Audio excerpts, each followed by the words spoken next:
just landed at Cape Town Airport, and you know this is the GLC Coupe for a very simple reason. That look, that line over there, that tells you this is the GLC Coupe and not the GLC, but we'll show you lots more. And I noticed his tummy's gone too. It's getting there. It's getting there. It's work in progress. So, ladies and gentlemen, dear friends of the media, hello everyone. Hello. Season 2024, and we're already 1 month down. I must say, honestly, it's a great pleasure and a privilege to have you here. And I want to say, welcome to Cape Town. Welcome to the first launch of the year, the new Mercedes-Benz GLC Coupe, which we're very, very proud of. And as a special caveat, welcome to the launch of this beautiful facility. You could call it a boutique showroom, you could call it a lifestyle space, but no, it's Mercedes-Benz B&A Lounge. And we're starting 2024, like we left off 2023. Back to back, big brands, and really going big. And that's why we're happy here, because we want to showcase all of that. But before we go into that, let me recap 2023 a bit. The car, Tasneem, all know Tasneem, there she is, our specialist on the GLC Coupe, standing in the front there, myself, Justin. We can all take your questions as we go through the day. We have lunch together. We want to get you into the vehicle itself. And I want to thank you for our partnership as media. We are very reliant on you to give us good and bad information. You know, we can't do it without you. You are our best and our worst critics. I think it's important to keep that relationship going and find ways that we can benefit from. Justin Jacobs, PR for Mercedes-Benz South Africa. Justin, Hello, good Alan. seeing you again, Good man. seeing you too. And bringing me down to Cape Town for a change. It's a lovely day. 34 and toasty, but brilliant. It day. is that, hey? Your new baby, Justy. Yes, the new GLC Coupe. Yeah. Okay. What's different from the GLC? So the GLC is a more traditional Yeah. SUV shape. This is a more expressive and more characterful SUV in its coupe styling. It looks a bit Yeah. more dynamic, it's a bit more unique. I think visually it's superb. Well, Alex really put it looks as good. sexy, which Yes. I think, yeah. I think that nails it right. It's Yeah. really is a sexy SUV. It is, eh? And I mean, we're very happy with it. Obviously, the media, you guys Yeah. have sung the praises of the GLC. Correct. I know that your colleague, Colin Wendell, Yeah? who's behind the camera, recently had a GLC 220D and he took it on a road trip and got exceptional fuel consumption. So that's one of the things we're proud of. Is So did I when I had them on test, Exactly. remember? so we've got great fuel consumption. Right. We've got all the Mercedes-Benz toys, bells and whistles. And now I think it just looks so good. Well, talking about the fuel consumption, let's just go on that for a minute. You've got the only diesels. Yes. Okay, 220 and 300. Yes. 195 kilowatts, 148 kilowatts. Yes. Which are both way more than adequate. And remember, we've got the F1 derived 48 volt mild hybrid Correct. system, which adds an extra 17 kilowatts and an extra 200 Newton meters of torque. Yeah, So when it's you need brilliant it. Yeah. for overtaking. It Yeah. also improves fuel consumption and just the overall drivability of the vehicle. 100%. Okay, let's just look around here. A couple of Yes. features I know that you've got. I mean, look at these beautiful 20-inch alloys here. Yeah. AMG alloys, right? Very sporty. Yeah. This vehicle that you see here has the AMG line, which Okay. adds more sportier bumpers, Yeah. the wheels, the side steps. I think it looks pretty cool. It's got the gloss black trim. So sporty, stands out, And something you've got to this be noticed. sort of, what do you call it? It's not quite a side step. What do you call that? It is sort of like a side step. I mean, Yeah. more specifically for the rear Yeah. passengers. Okay. I think it just alludes more to that SUV appeal of the vehicle. Okay. I mean, it does have an off-road mode, but it's not really an off-road vehicle. It's No, not, I wouldn't go bundu bashing Yeah. into Africa. But you know what? For the person that would like to go to that lodge, that luxury game lodge, and it's rain and there's a bit of mud or it's a bit rocky, you push the button, suspension lifts up. It uses the 4MATIC all-wheel drive system Yeah. very cleverly to ensure you have the best traction. It's pretty cool. Let's just pop open the front door now. Okay. Of course, Alan. I mean, look at this cab. Look at this cabin. One thing Colin and I discussed while we're driving is, will the next GLC have the single piece screen across there instead of the tablet in the center? So for now, Alan, that discussion hasn't been had Okay. from a local perspective. Obviously, we've seen it on some of our more higher spec cars, like a lot of the EQ vehicles. Well, even the A-Class has got it now, so... Yeah, the A-Class has Yeah. has the single Yeah. screen, where this is like this has the dual. Yeah. In terms of the hyper screen, which I think you were alluding to, where it's the Yes. real single piece, we don't see that in this configuration as yet, but you never know what might come. Maybe next one. Yeah. Okay, now, here's the crux of the difference again. GLC Coupe is the slope of the rear. Exactly. Do me a favor, you jump in the back there. Let me jump in the back. Okay, for you. you're a touch taller than me, right? And unless Yeah. I look up, Right. I'm not going to grow this much. No. But In it terms is a of bit leg lower room- than the normal GLC, Yeah, the right? roof the Yeah. roof does slope, but I mean, in terms of overall comfort back here and head space and leg room, Well, that driver's seat set for me, so... yeah, I mean, even if I Yeah. just sit like this, it wouldn't be any Right. different Yeah. to the normal one. So, it's a pretty luxurious...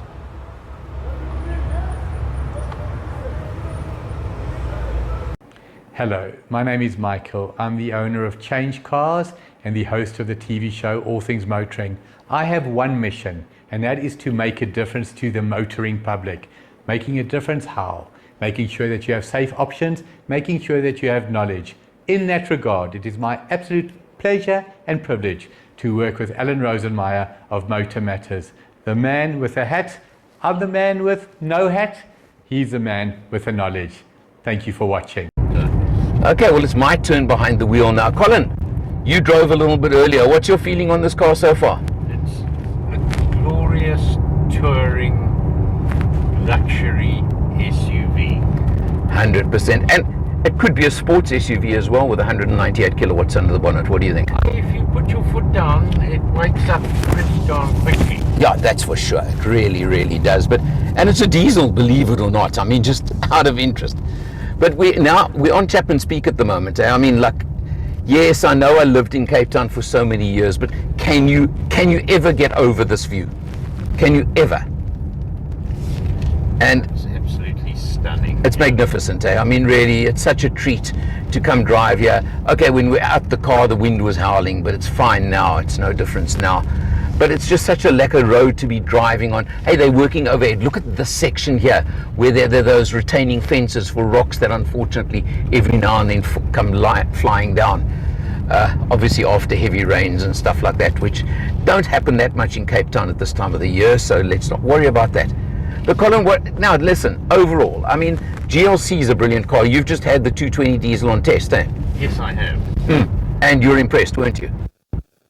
I thoroughly enjoyed it. As I say, if you want to tour and move around in glorious luxury, it's an absolutely great choice. Yeah. Look, Obviously, like most Mercedes, there's a herd of options available. oh yeah, I mean, you can tick Tailored- boxes and spend a fortune. Yeah, to tailor the car to exactly how you personally would like it. But in standard format, it's really is nice, and I do like the 8-speed gearbox. Yeah, it's smooth. I mean, have you felt a gear shift yet? Okay, we haven't stuck it in sport mode and stomped on it, but maybe you'd feel a few shifts then. But in general cruising? In general cruising, it's just smooth up and down. But the caveat is obviously you spending R1 million on a motor car. I think you absolutely expect that to happen. I think 1.4 for this one. But you know what? I know money means nothing anymore. But if you look at relative values, I can see the value on this one, can't you? Obviously, the value's there, the quality's there, the build is there. It's everything that Mercedes, the whole of the ethos of Mercedes is all about. Yeah, totally agree with you on that. I mean, and you have to remember, obviously, now that Mercedes has got this buyback finance plan, it does make ownership a little bit easier and a touch more attainable, can we call it? Yes. Yeah.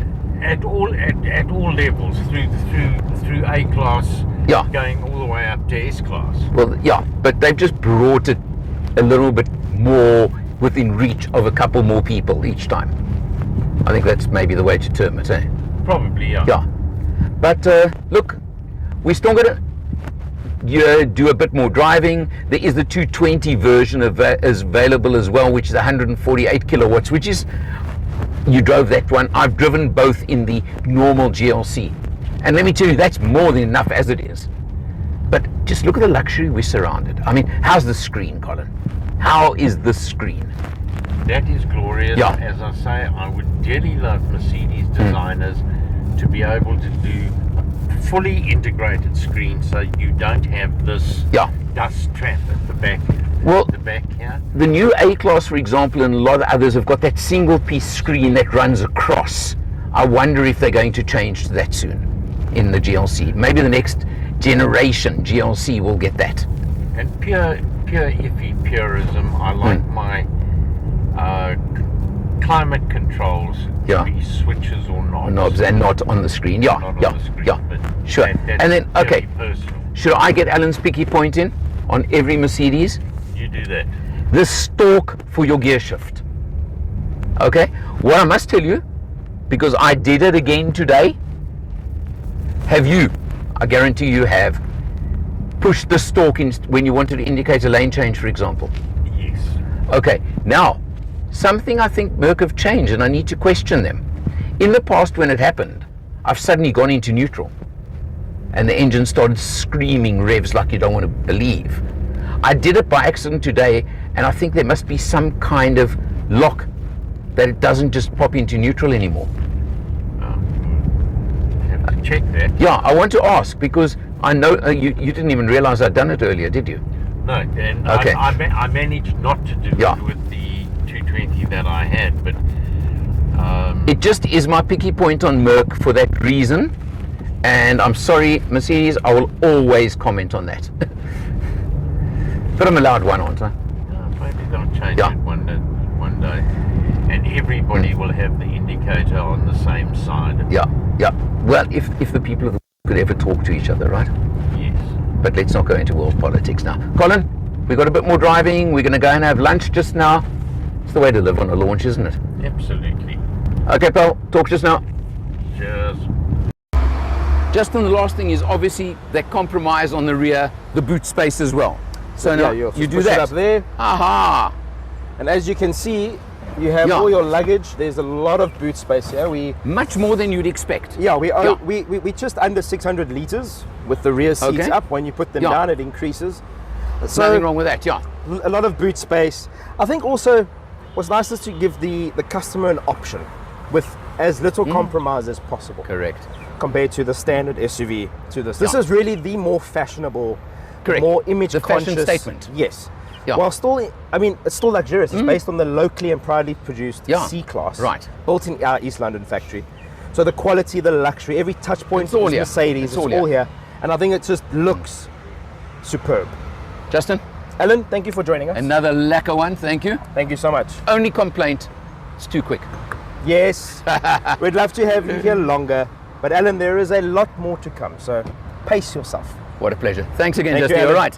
Cheers. Hey, for Motor Matters, he's Justin Jacobs I'm today. Justin Jacobs. I'm Alan R. See you next time. Colin, your turn behind the wheel, buddy. We're now in the 220. So we've gone down in power from 195 to 148 kilowatts. Have you felt the difference? You can barely feel the difference driving in and around Cape Town as we've been doing. Maybe on an open road or on a racetrack you'd know the difference, eh? Yeah, it's really it's not a compromise being in the 220. You've also got that mild hybrid that does give you that sort of couple of seconds of extra power for acceleration on overtakes and stuff, just to also compensate a touch, eh? It does. Yeah. When you really need it, but for the most part, actually you don't. So now tell me, could you live with a GLC? I could absolutely. Yeah. But if personal choice though, I would not take the Coupe. Okay, why not? Because I've got a few quite tall friends. Yeah, because the difference essentially is less headroom in the back, right? Yeah. Otherwise, everything is is the Look, same. It's there's got- no doubt that the coupe is the snazzier looking of the two. Oh yeah, It definitely does. It's got a bit more style, a touch more it's style. got street cred. Yeah, good word, good word. There was something else you told me you wouldn't spec in your car that we've The got here. stripy dashboard. That effect over there. Yeah, I find Yeah. it. I find it a little bit jarring, but Mercedes Yeah. has got so many options. I bet you there's an aluminium spec or something like that, Or aluminium a plain, look or one of a those. plain black. Whatever. But I bet you tick box you can get one of those, right? Personalization is one of the key things Yeah. with Mercedes. But beyond that, this thing has got every spec item you could ever ask for. And I just listen to that. It's got a bit of a roar to the exhaust even, eh? When you put your foot down. Yeah. It sounds the part. It Yeah. goes. It does, eh? As I say, having spent some time with the Yeah. The GLC the other day, yeah. the You've just been in it, yeah. GLC. It's a beautifully smooth gearbox. It works. It works well. And you, And you're going to come out a little bit ahead on fuel on the. yeah, on the 220 as opposed to the 300. Yeah. The last thing. The Merc name, the Merc badge, still has that bit of snob value. You just can't escape it, am I right? And it's designed that way. Yeah. I mean, yes. Yeah. Why, and look, why not? Yeah. But I mean, you drive a car like this, it says to you and to others, I've got there, I've achieved. Am I right? And achievement, and Yeah. achievement is a great thing. It is. Colin, thanks, pal. Another good drive together. Only a pleasure. Another good launch. Hey, Cheers. he's Colin from Change Cars and from Motor Matters. I'm Alan R, of course. Hey, we'll both see you next time. How's that?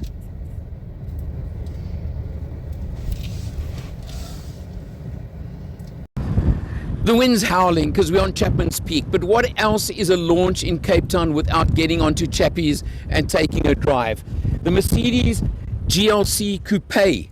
Look at these lines. Look how sharp the rear end is. It's unbelievable. It looks superb. It's updated, it's upgraded. We're in the 300D right now, which means you've got 198 kilowatts under the bonnet. Let me tell you, it's a sports diesel SUV. It's whatever you want to call it, but it is brilliant. It is smooth. It's such a good drive, but we're enjoying, besides the wind, the scenery, the views, and everything else that you get when you come through to Hout Bay, and there is nothing more you can ever ask for.